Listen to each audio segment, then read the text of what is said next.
আসসালামু আলাইকুম, আমি ডক্টর ফাহাদ বলছি। পেছনে বিশাল একটা, কি বলবো, যদি এটাকে বক্স করতাম তাহলে বক্স হতো। তো বিশাল লেখা দেখে হয়তো বা ভয় পেয়ে যাচ্ছ যে ভাই এগুলো কি, এগুলো তো কোথাও দেখিনি, বিশেষ করে যারা অ্যাডমিশন দিবে। আচ্ছা, ভয় পাওয়ার কিছু নাই, আবার ভয় পাওয়ার আছে।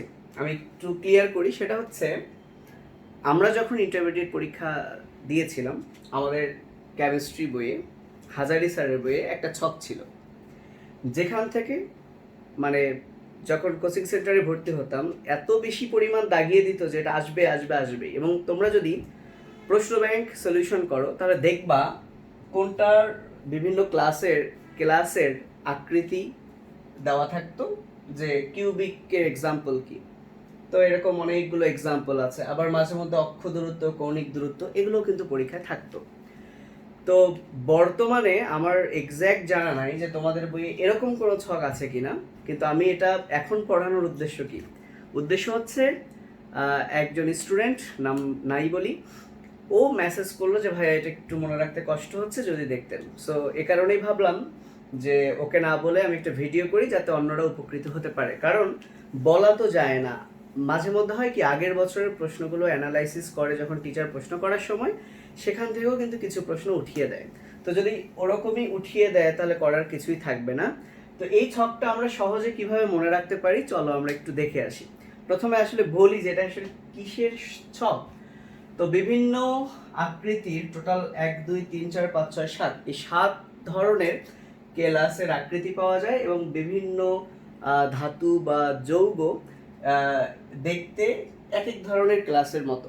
এবং এই কেলাস গঠনের সময় এদের যে অক্ষগুলো আছে, এই অক্ষের দূরত্বগুলো a is equal to b is equal to c, মানে প্রত্যেক অক্ষের দূরত্ব কি সমান। আবার কৌণিক দূরত্ব 90 ডিগ্রি, মানে a এবং b যে অ্যাঙ্গেল করলো সেটার, বুঝতেই পেরেছ। সো এটা আমরা অ্যাকচুয়ালি কিভাবে সহজে মনে রাখবো, চলো আমরা একটু দেখাই। তো এটা সহজে মনে রাখার জন্য প্রথমে যে কাজটা করতে হবে, তোমাকে এই সিকোয়েন্সটা মনে রাখতে হবে। তো বইয়ের ছকের সাথে হুবহু সিকোয়েন্সটার মিল নাই, আমি একটু উলট পালট করেছি মনে রাখার সুবিধার জন্য। এই সিকোয়েন্সটা মনে রাখার জন্য যে কাজটা করতে পারো, এদের প্রথম অক্ষরগুলো মনে রাখতে পারো। আমি যদি একটু প্রথম অক্ষরগুলো ইংরেজিতে লিখি তাহলে দেখো, এটা হচ্ছে সি, এটা হচ্ছে টি, সিটি। অর্থরম্বিক হচ্ছে ও, আর রম্বোহেড্রাল হচ্ছে আর। তাহলে সিটি অর, হেক্সাগোনাল হচ্ছে এইচ, মনোক্লিনিক এম, ট্রাইক্লিনিক হচ্ছে টি। শুধুমাত্র টি দুইবার এসেছে, ভয়ের কিছু নাই, কোনটা টি কোথায় হবে আমি বলে দিচ্ছি। আর বাকি কোনো লেটারের সাথে কিন্তু কোনোটা মিল নেই। তো তোমরা যদি এই সিকোয়েন্সটা মনে রাখো, CT or H M T. আর যদি এটাও মনে না থাকে, অনেকেই যেটা করে প্রত্যেকটা লেটার দিয়ে শব্দ বের করে। তো তোমরা বিভিন্ন ধরনের শব্দ মনে রাখতে পারো। আমার সময় একটা শব্দ আমি মনে রাখতাম এরকম, যে চিকেন টিক্কা অর, অথবা হেলদি মাটন টিক্কা। ওকে, তো যাই হোক, তুমি হয় CT or H M T এই সিকোয়েন্সটা মনে রাখো, অথবা chicken tikka or healthy mutton tikka. এখন প্রশ্ন হচ্ছে ভাই টি তো দুই জায়গায়, তাহলে কোন টিটা কোথায়? তো কথা হচ্ছে এম দিয়ে যেটা, তার নাম তো মনোক্লিনিক, আর ক্লিনিকের সাথেই থাকবে ক্লিনিক। ওকে, ক্লিনিকের সাথেই থাকবে ক্লিনিক, ক্লিনিকের সাথে থাকবে ক্লিনিক, অর্থাৎ শেষেরটাই হচ্ছে ক্লিনিক, ক্লিনিক ক্লিনিক একসাথে। তো আশা করি এই কাঠামোর নামের সিকোয়েন্সটা যদি মনে থাকে, তাহলে প্রশ্ন হতে পারে এভাবে এমসিকিউতে, যে নিচের কোনটি কেলাস কাঠামো নয়। আচ্ছা, কেলাস কেলাস বলছি, কেলাসটা একটু লিখে রাখি, এই যে কেলাস পড়ছো না, তাহলে এইখান থেকে যে কোনো তিনটা দিলেও বাইরে থেকে একটা দিতে পারে, এরকম একটা প্রশ্ন হতেই পারে। এবার আসো অক্ষ দূরত্ব মনে রাখার সহজ বুদ্ধি কি। সহজ বুদ্ধি হচ্ছে, তোমার যদি এই সিকোয়েন্সটা মনে থাকে, তোমার কাজ হচ্ছে প্রথমে তিনটাই সমান। আচ্ছা ধরো এখানে তো আছে, আমি যদি একটু লিখি তাহলে হয়তো বা তোমাদের ক্লিয়ার হবে। আমি একটু মুছে দিই, দেখি তো আমরা একটু পারি কিনা। সেটা হচ্ছে প্রথমে a is equal to b is equal to c, তারপরে a is equal to b is not is equal to c, অর্থাৎ প্রথমে তিনটাই সমান, তারপরে শেষেরটা কি অসমান, এবার তিনটাই অসমান। ক্লিয়ার? প্রথমে তিনটাই সমান, তারপরে কি এই দুইটা সমান বা এটা অসমান, দেন কি তিনটাই অসমান। দেন একই সিকোয়েন্স আবার তাহলে a is equal to b is equal to c, a is equal to b is equal to not c, R a is equal not is equal to b, দেন সব কাটা। ক্লিয়ার? তাহলে দেখো এই সিকোয়েন্সটা মনে থাকলে খুব ইজিলি হচ্ছে না? হচ্ছে। আচ্ছা, ট্রাইক্লিনিকের ব্যাপারটা বলি।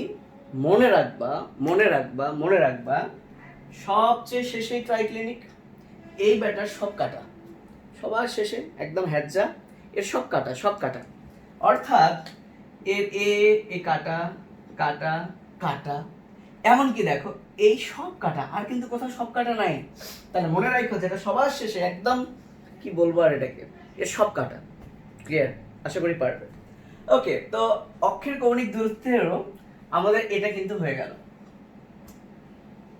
বাকি রইল এই 6টা। তো এটা মনে রাখবা, যেহেতু এই কৌণিক দূরত্বের বেলায় এই শেষেরটা সবই কাটা, তাহলে প্রথম দিকের গুলো একটু ভালো। সো প্রথম 3টার সবই ইজ ইকুয়াল টু, কোনো কাটাকাটি নাই। কৌণিক দূরত্বে প্রথম 3টায় কোনো কাটাকাটি নাই। আবার বলো, প্রথম 3টায় কোনো কাটাকাটি নাই। ঝামেলাটা লাগবে এই 3টাতে। এর মধ্যে একটা হালকা টেকনিক শেখাই। এখানে সব জায়গায় 90, শুধু একটা জায়গায় 120। সো এটা আমি কিভাবে মনে রাখতাম জানো? এখানে যতগুলো নাম আছে, যেমন দেখো ট্রাই মানে 3, মনো মানে 1, টেট্রা মানে 4, হেক্সা মানে 6। তাহলে বলো তো ভাই, এখানে যতগুলো সংখ্যা আছে সবচেয়ে বেশি সংখ্যা কোনটা, বড় সংখ্যা কোনটা? 6।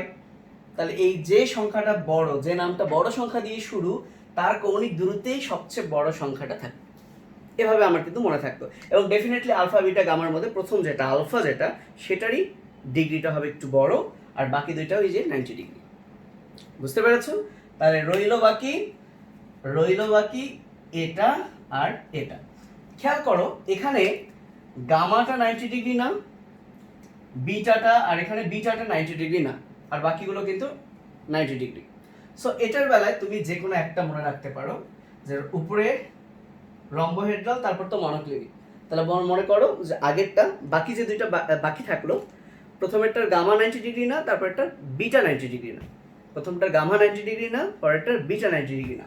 সো একবার যদি প্র্যাকটিস করো আশা করি পারবে যে শেষেরটার সব কাটা, কৌণিক দূরত্বের কথা বলছি, প্রথম 3টায় কোনো কাটাকাটি নাই। হেক্সা মানে 6, এর কৌণিক দূরত্ব সবচেয়ে বেশি, আর বাকি রইল 2টা। সো একটা করে কোণ হবে 90 ডিগ্রি না, তাহলে প্রথমটার গামা না, তারপরটার বিটা না। বুঝতে পেরেছো? এইবার আসো আসল, অর্থাৎ যেটা সবচেয়ে বেশি আসে, এক্সাম্পল, সেটা আমরা কিভাবে মনে রাখবো? আমি মনে রাখতাম ক্লিনিকে পানি থাকবে। কি মনে রাখতাম? ক্লিনিকে পানি থাকবে। খেয়াল করে দেখো, আর কোনো যৌগের সাথে কিন্তু পানি যুক্ত নাই, আর কোনো যৌগের সাথে কিন্তু পানি যুক্ত নাই, কিন্তু যে দুইটাতে ক্লিনিক আছে, এই ক্লিনিক দুইটার সাথে দেখো পানি পানি পানি পানি আছে। তাহলে এখন মনে রাখবো কিভাবে? জাস্ট একটা মনে রাখো, যে 5 অণু পানি যেখানে থাকবে, 5 অণু পানি, সেটাই হচ্ছে ট্রাইক্লিনিক। তাহলে ট্রাইক্লিনিকে 5 অণু পানি, 5 ট্রাই, ট্রাই 5, ট্রাই 5, ট্রাই 5, বারবার পড়ো যে একদম শেষের যে ক্লিনিক সেখানে 5 অণু পানি বা 5 লিটার পানি। তো শেষেরটাতে 5 লিটার পানি, শেষেরটাতে 5 লিটার পানি, আর বাকি যত পানি আছে চোখ বন্ধ করে আনসার হচ্ছে মনোক্লিনিক। আর সবার শেষেরটা তো লেখাই আছে মনোক্লিনিক সালফার। সো মনোক্লিনিক সালফারের সংকেতটা মনে রাখতে পারলো ভালো, SH, বাট মনোক্লিনিক থাকলেই তো বোঝা যাচ্ছে এটা মনোক্লিনিক। বুঝতে পেরেছো? এখন কথা হচ্ছে ভাইয়া, তাহলে এই দুইটা মনে রাখবো কিভাবে? সো আরেকটা সহজ ব্যাপার বলি, সেটা হচ্ছে যেহেতু ট্রাইক্লিনিকটা সবার শেষে, অর্থাৎ নাম্বারের দিক দিয়ে উপরেটা যদি 1 নাম্বার হয়, এর নাম্বারের দিক দিয়ে এটা একটু বড়, 7 নাম্বারের দিকে পড়ে। সো মনে রাখবা, একটা যৌগের যতগুলো এই পরমাণুর সংখ্যা দেওয়া আছে, এগুলো যোগ করে যদি 6 বা এর বেশি হয়, তাহলে সেগুলো হচ্ছে সব শেষে। ব্যাপারটা কঠিন লাগতে পারে। দেখো 2, 2, 4 আর 7 কত হয়? 11। 3 আর 3 কত হয়? 6। তাহলে এই দুইটার যত পরমাণুর সংখ্যা আছে, এগুলো যোগ করে 6 বা এর বেশি পাচ্ছি, তার মানে এটা শেষেরটা। তুমি এখানে আর যত সংকেত দেখবা, পানির কথা তো বাদ, হ্যালো, পানির কথা তো বাদ, পানি থাকলেই তো তখন অন্য চিন্তা। দেখো এখানে টোটাল যত সংখ্যা আছে 4, আমি এগুলোতে 1 আছে, এই 1 ট্যাগগুলো আমি যোগ করব না, শুধু যে সংখ্যাগুলো একদম দেওয়া আছে সেই সংখ্যার কথা বলছি। এখানে দেখো কত আছে? 3, এখানে কত আছে? 3, ওকে, এখানে কত? 2, এখানে কত? 2। তাহলে একটাও 6 বা তার বেশি না। তাহলে খেয়াল করো ভাই, এই দুইটা ক্লিয়ার কিনা, এভাবে মনে রাখো। পানি থাকলেই ক্লিনিক, পানি থাকলেই ক্লিনিক। এবং যে নাম্বারগুলো দেওয়া আছে একের অধিক 2 বা যা আছে এগুলো যদি কাউন্ট করে কি হবে 6 বা এর বেশি হবে। অথবা ব্যাপারটা এমনভাবেও তুমি মনে রাখতে পারো যে তুমি চাচ্ছ তুমি যেগুলো 1 সেগুলো যোগ করবা। তাহলে দেখো 3 আর 3 6 আর b হচ্ছে 1 7। তাহলে এভাবে মনে রাখতে পারো যেহেতু এটা 7 নাম্বার, তাহলে সবগুলাই যোগ করে 7 অথবা এর বেশি যদি আমরা পাই পরমাণুর সংখ্যা, তাহলে কি সেটা হচ্ছে ট্রাইক্লিনিক। আর কোথাও কিন্তু তুমি দেখো 4 5 6 1 2 আর এখানে 3 3 আর 2 কত 5, তুমি আর কোথাও কিন্তু যোগ করে 7 পাবে না। কি পাবে না? 7।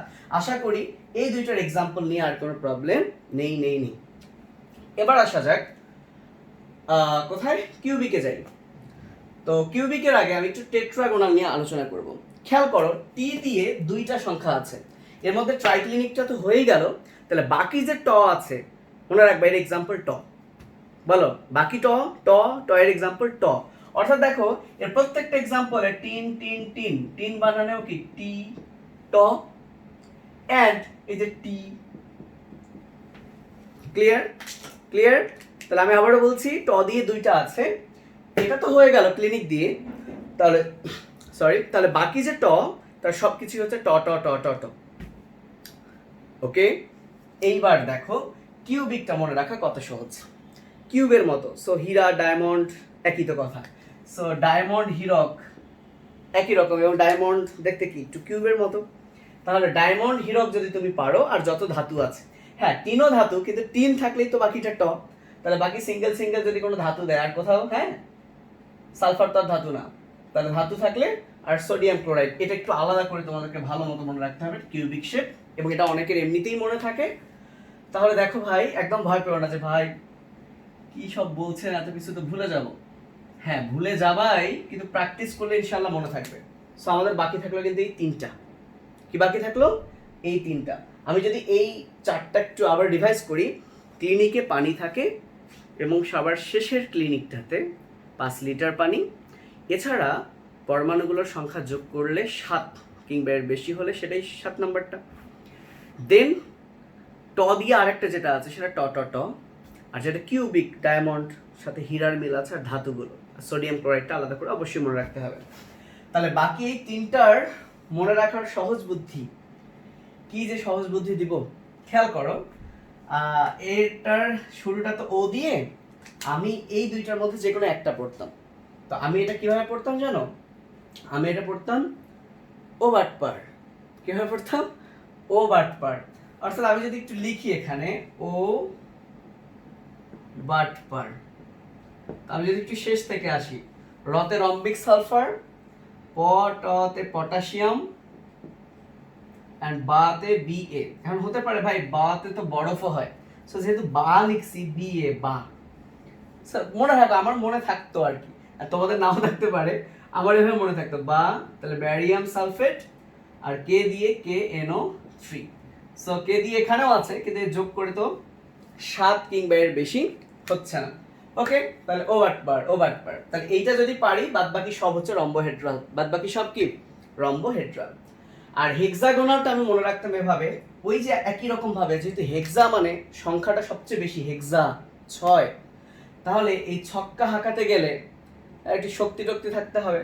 আর যার একটু শক্তি থাকে সেই ভালো কিন্তু ফাইট করতে পারে, সেই কিন্তু মার্শাল আর্ট জানে। সো আমার মনে রাখতো এই হেক্সাগোনাল ছক্কা, ফলের ডিগ্রিটাও দেখো সবচেয়ে বেশি, এবং এর নামের মধ্যে দেখো ফাইট আছে, আর এই আর্ট ব্যাপারটা আছে, মার্শাল আর্ট। সো কোয়ার্ট ফাইট বা আর্ট। যাই হোক, অনেক হিজিবিজি লাগলো, একবার রিভাইজ করো হয়ে যাচ্ছে। দেখো এখনই হয়ে যাবে। ক্লিনিক থাকলেই পানি, শেষের ক্লিনিকে 5 লিটার পানি। এছাড়া পরমাণু সংখ্যা যোগ করলে 7 কিংবা এর বেশি হলে একদম 7 নাম্বারটা। দেন ট দিয়ে বাকি যা আছে ট ট ট টিন আর টাইটেনিয়াম মানে টিআই যেটা। এছাড়া কিউবের মতো ডায়মন্ড হীরক, পাশাপাশি ধাতুগুলো, আর সোডিয়াম ক্লোরাইড মনে রাখতেই হবে। হেক্সা ছক্কা মারতে গেলে ফাইট করতে হবে, martial arts and fight, graphite. পাশাপাশি ওই দুইটার মধ্যে ও বাটপার ও অর্থরম্বিক, বাটপার শেষে রতে রম্বিক, পটাশিয়াম নাইট্রেট অ্যান্ড বাতে বেরিয়াম সালফেট। দেখো আমার মুখস্থ হয়ে গেল, হ্যাঁ যদি ছিল মুখস্থ। সো আমি জানি না কতটুকু উপকৃত হলা, বাট এটা কিন্তু কি বলবো, যদি পরীক্ষা আসে অনেকেই কিন্তু পারবে না। সো এখান থেকে যদি প্রশ্ন আসে আর তুমি যদি পারো, তুমি কিন্তু বাকি হাজার হাজার স্টুডেন্টের চেয়ে এগিয়ে থাকলে।